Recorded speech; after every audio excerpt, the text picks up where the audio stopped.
Welcome to the Love What You Do podcast. I'm your host, Doug Shapiro. These are the conversations that open doors to what's possible when you love what you do. Look at your notes. This is just something that I'd pulled together because you asked me about optimism. And I have been doing the lectures of this one professor, and I felt like it just so tied in together with optimism beautifully. So then I layered another layer of notes about optimism and how it's related. And I know it looks a lot of messy in their equations and stuff, but it's just like the beginning of optimism. And as a concept, why did it start and where did it start? And I was already doing lectures on it. I just didn't know optimism is the word for it. Oh, wow. Yeah. Okay. I just wish people could see these notes. There's just they're organized yet disorganized at the same time. It's like organized chaos on paper. Yes, organized chaos on paper. I love translating logic to mathematical equations or graphs, since I have that background in business and economics. That becomes very easy for me and then starts looking messy for everyone who looks at my notes. But essentially, this idea was that optimism and everything really, right, starts in philosophy, which is too abstract, and then comes as a theme in psychology years later, which then becomes associated with how we think and perceive that concept and how we apply it in our lives. And the professor I was talking about was this Professor Seligman. He started this idea of positive psychology. Before that, it was, say, Sigmund Freud and everyone else who were really knowing more about psychology from the aspect of how can we fix humans that are not thinking in the same direction as everyone else. And so it was more of how can, if someone's schizophrenic, how can we help them? How can we understand what they're thinking? And then Professor Seligman came in and he has a TED Talk too. And he starts his TED Talk with a very interesting way of when CNN asks them, describe psychology state today, he says, since it's CNN, it's like bite-sized, right? So in one word, he says good. And then he's like, no, you can use more words, maybe 2 words. And he says, not good. And then he gets very intrigued. He's like, what do you mean good and then not get good? And then he says, no, you got to elaborate more. What are you talking about? And then he said this state of psychology is not good enough. And that made complete sense to him because he was trying to say that it's not good enough for everyone, for generic humans. How can psychology help them understand how to think better? And in the think better approach, he brought in positive psychology. And that's where optimism got a word and became a thing. He talked about learned optimism, how you can learn to be optimistic. So that was how it started. When did this happen? It happened in the 1970s. Wow. Not optimism is old. not even really that's a new term by all standards. Very new. And that's why we struggle with being optimistic so many times, right? Yeah. Because that's not our human nature. We're very logical. Either you're risking everything and there's flight or fight, right? You have to decide what to do. And that's not optimistic. It's not ingrained in our nature. And so that's what he talks about, that optimism is a learned skill and how life for a human can be so much better in the world we live in today, not in the savannas out trying to save ourselves from the lions. Oh, wow. You're that's right. It's intriguing. Survival and cautiousness kind of fly in the face of optimism in a way. Yeah. Right? Because it's, I would say it, and my wife would agree, that my own optimism sometimes makes me a vulnerable target as well, for those reasons. Yeah.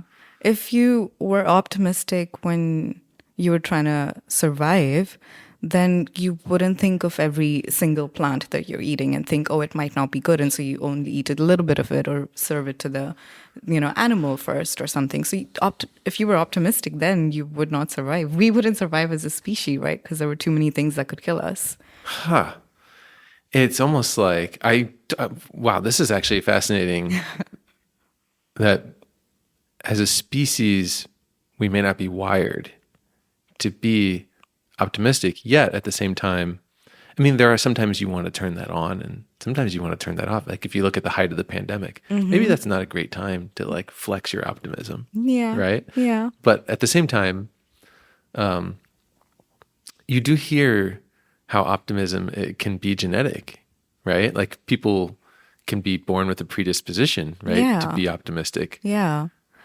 But it has changed now, right? Like if we're talking about the whole evolution of human, and now of course our genetic disposition and makeup is so different than what it was, say, a couple of thousands of years ago. Yeah. And things change because, right, like genetics, and even if you think about like something as small as your gut microbiome, it gets affected by your surrounding, and so does your genetic, and so does your makeup, and how your brain is evolving by what are you exposed to as an experience every day. And so you evolve and you change. So the genetic makeup that was before, where optimism was not in the genetic disposition, and I'm not a scientist by any means, this is just me. You're an explorer. Right, yeah, this is me exploring.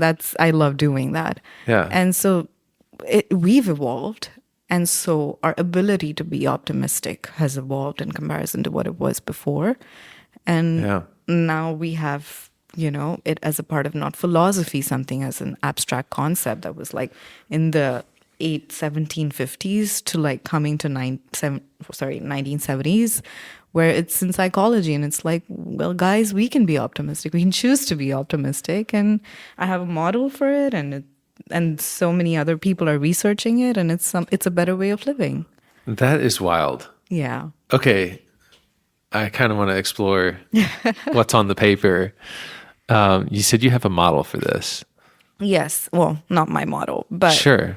people's models. And this led me, again, I am a big like Eastern philosophy and Eastern psychology and Western, right? So this also kind of related to, there's this question of what's the difference between Arjun and Duryodhan. They're two different people. They're going to war together. One says that he knows what's right, he just doesn't want to do it. So he doesn't need anyone to tell him. And the other is asking, how can I do right? And in these two characters, you would say Arjun is optimistic versus Duryodhan is not. Because Arjun is asking a question in search of a better way. So he's also hoping, which is the definition of optimism, that you have hopefulness that things are going to get better than worse. And that same model is in the way that Professor Seligman also talks about a little bit, that when you're in the search of like happiness and optimism, you have to be willing to ask questions. That's the baseline. But then what are you asking questions for? What are you trying to achieve? What are the things that bring you happiness? And that's where he has this, what he calls the PERMA model of well-being. And so P stands for positive emotions, which is that optimism. E stands for engagement, R for relationships, M for meaning, and A for accomplishments. And he says that you need a little bit of all of these to be able to have that positive outlook and optimism and just the way that you live. I like how you've captured optimism and connected it to question asking and being an explorer. Because I almost like, as you're speaking about this, I'm kind of thinking about optimism as like some people might consider optimism to be an outcome or the end game, but it's like optimism is actually a process, or it's a way of thinking and acting. It's like more like a behavior than what you're trying to get to. Yeah.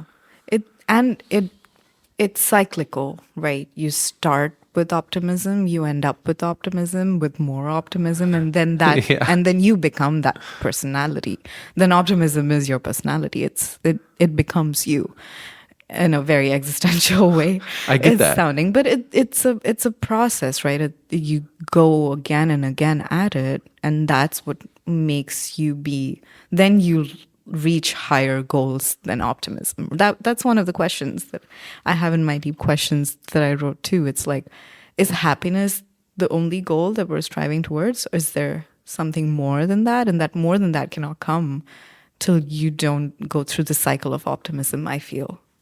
So this exploration that you've gone on in red ink and beautiful lines, how does it connect to you personally?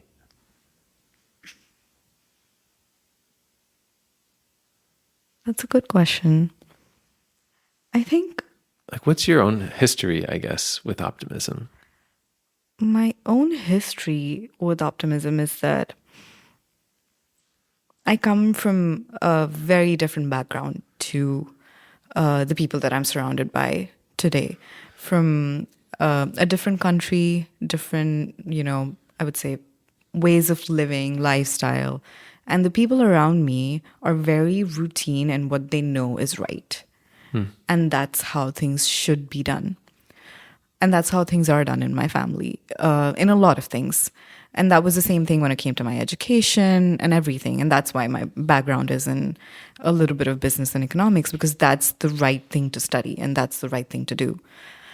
And so I started on that journey, only to realize that I can be on that journey and be successful, quote unquote, of what they call success. But then I went to Europe and I loved architecture, just looking at it, just loved architecture. And I was like, I would want to know how people create spaces. Like, who are these people who are creating these spaces and making me feel this way? Because I can't do that through accounts. I can't make anyone feel anything. I can save them money. But how do I do that? And when I asked that as a question, can I do that? Am I allowed to do that? It was a no. No, you have to study what you are studying right now. And it took 1.5 years of just asking that again and again to finally coming to a point of, yes, you're allowed to explore. And I think I kept waiting for that answer. Like, I didn't stop till I didn't get that answer. And that's my, I think, journey, or that's my starting point to even knowing optimism or being an individual, or what that's like. And so I still continue asking these questions. I think that's the reason why I'm doing this too. Wow. That's it. That's an interesting connection of optimism to your personal history there. I bet that's probably a journey that a lot of designers have to go through. It's just because, Yeah. the career is maybe just not as known or supported. Yeah, not as supportive, not as advertised. Yep. It's so close to saying you're an artist, and everyone thinks artists don't make money Yeah. until they get very famous. And so there's always this, society's always, people who love you always want you to do well and be sufficient. And and design sometimes doesn't come on the top of their list when they think of that to be a profession that Yeah. suffices your needs. Okay, so let's dial back into these notes. Yeah. What's the biggest epiphany as you dove into optimism to try to kind of decode it? What's the biggest epiphany that you had as it relates to optimism as a mindset? I've always thought that being present minded is optimistic. That if you live in the present and you're thinking about where you're now, what you have now, and are doing the best with that opportunity, that's optimism. I always thought that. Yeah.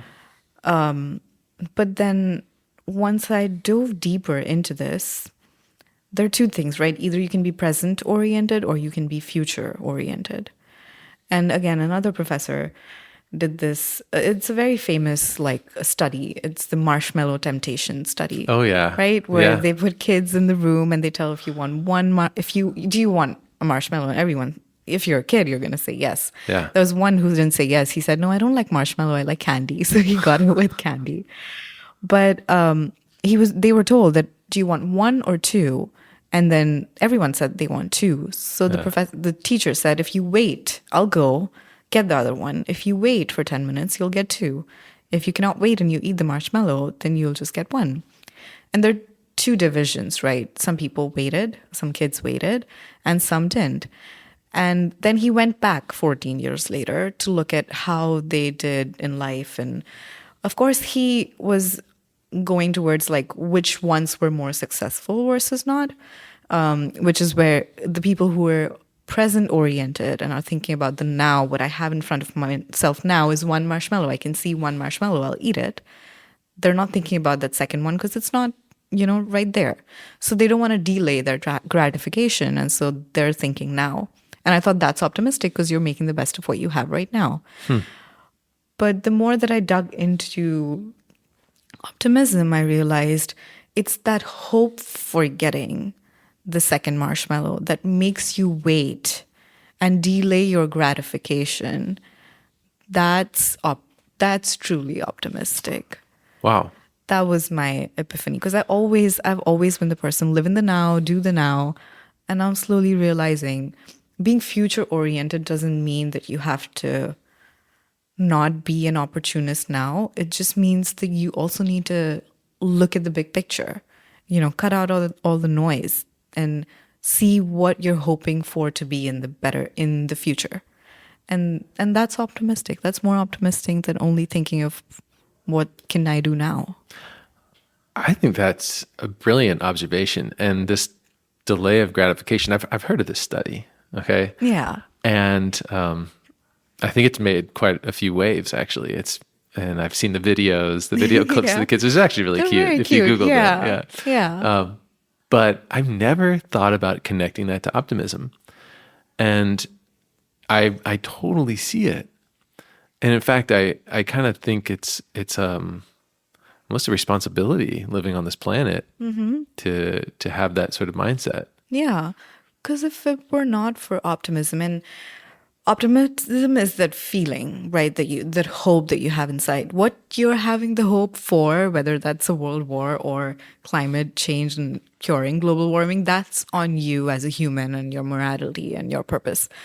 But I think that innate hope for something, that's what is the purpose of doing anything, right? Like then how else would one progress or we progress if it wasn't for that hope? Then why would you do anything? Why would you get up in the morning? And I think it comes down to every single activity you do if you really break it down and go to your inner self and start asking, why do I do something? Wow.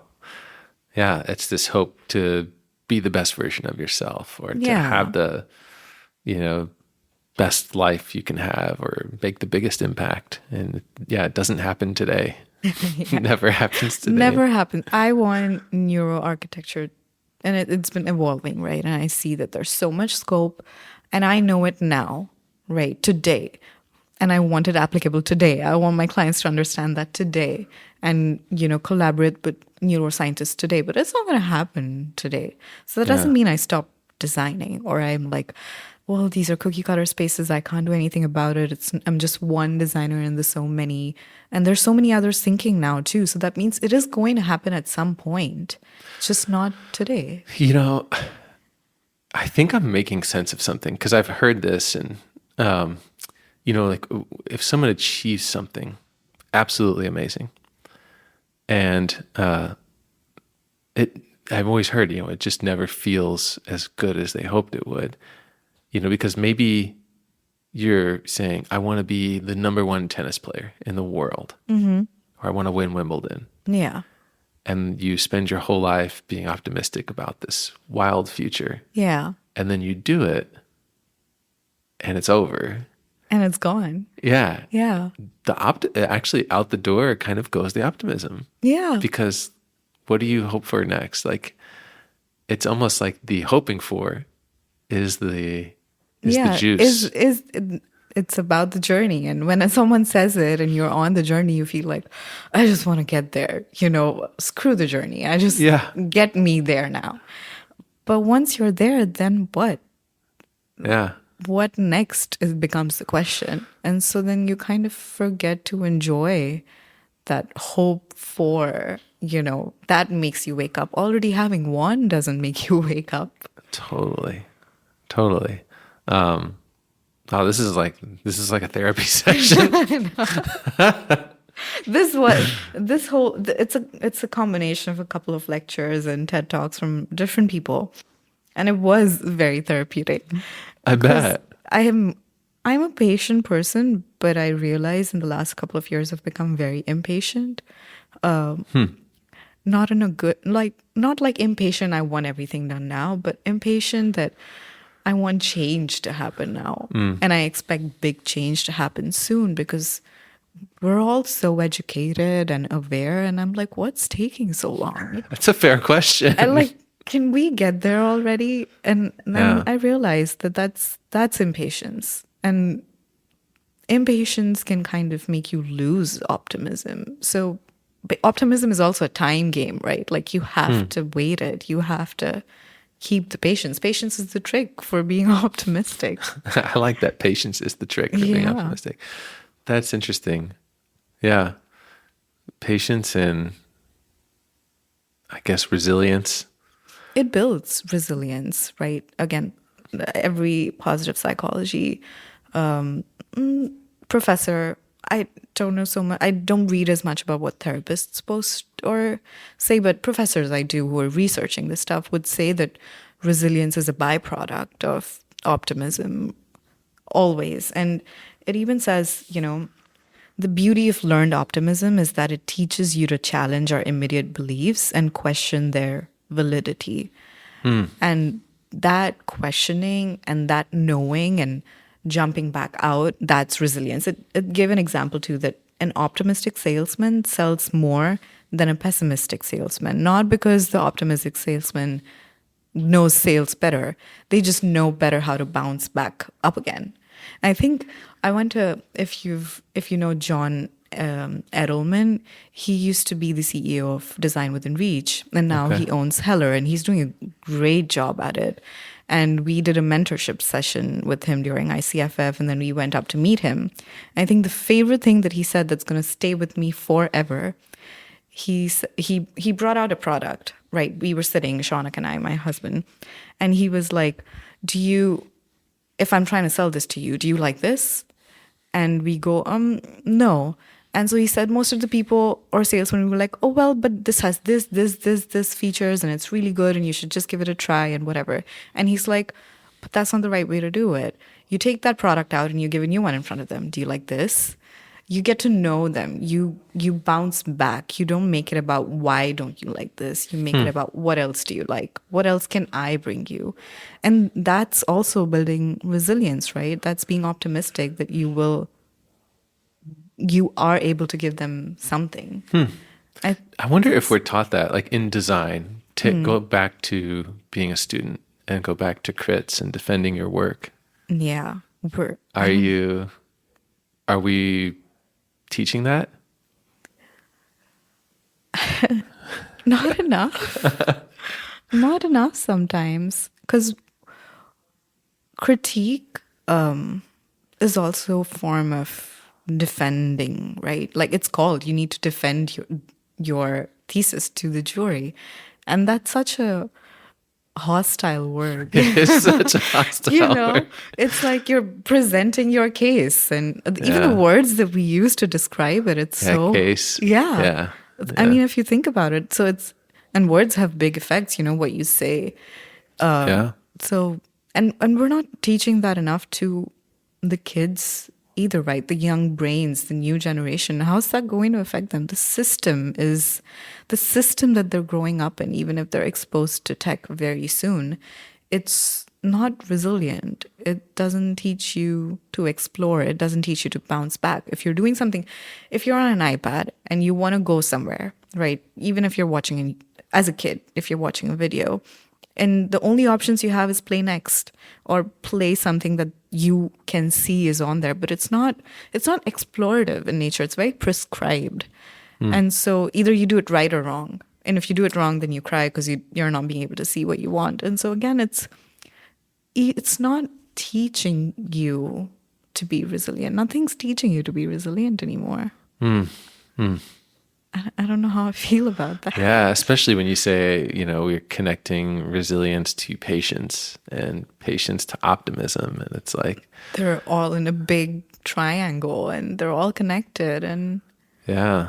Like, how do we introduce more delay into our into our life? Like, how do we hope for something like? Because now even just hoping for something like I found a catalog. I was going through some stuff a couple days ago. Yeah. In our basement, we have these storage boxes, and my parents get rid of a lot of things, and so they gave me old boxes of stuff Yeah. they've hung on to, Yeah. and a lot of it was my old stuff. Yeah. And I'm going through it, and one of them is an East Bay catalog, Okay. which was a shoe catalog from back in Yeah. the day, and there was a sports figure on the cover that I liked, and so Yeah. I saved that, and I'm showing it to my kids. I'm like, hey, look, this is how we used to buy shoes. Yeah. We would look through the catalog, and then on the Yeah. back, there's this little mail-in cardboard, paper Yeah. slip that you'd fill out, put a stamp on. Yeah. And they were just fascinated. And it was like, yeah, and we would send it in, and we'd wait 2 weeks, and the shoes would come. Yeah. And Patience. it's like, and I remember as a kid ordering those shoes, and I'm like waiting for the mail. Did it come? Like, oh, it didn't come Yeah. today. What about tomorrow? It's like waiting for tomorrow. The anticipation is so satisfying. It is. Yeah. And it's satisfying. And even I think about the TV series, or like a series comes out and you binge watch it instead of waiting a week. Yeah. Wednesday nights at 8 p.m. It was like that was the only time you can watch it. Yeah, and now binge watching became a thing only because Netflix made it a thing, and it's brilliant It for is. capitalism. But I don't know how brilliant it is for humanity, though. So what would be a strategy for working anticipation into your life in a healthy, not annoying way? That's such a hard question. I don't know. You know what is? I tell you, and I think exercise is a good example of that, because you don't see results Yeah. from exercising or feel results. You Yeah. don't feel different the next True. day. It takes weeks, months to feel different, but it does happen. Yeah, I agree. Actually, that's a very good observation. Exercise is one of those things that really you have to keep up with it. You have a lot of distractions in exercise too, but it's still one of those activities that just you can feel it, right? Like it's not just outside of your body, it's an inner body experience, and Yeah. that's great. I also think it really helps to push yourself to do just one thing at a time. And somehow we feel like we're running out of time, and so we have to do everything This at is true once. too. You Yeah. know? But I think even if you're not willing to step away from the world and become a sage and not have social media and all of that, right? Like if you want to still be a part of today's world and be present, I think the one thing that can definitely help is trying to do one thing at a time. Yeah. That seems so And easy. you can switch. But it's not. You can switch between two things, Yeah.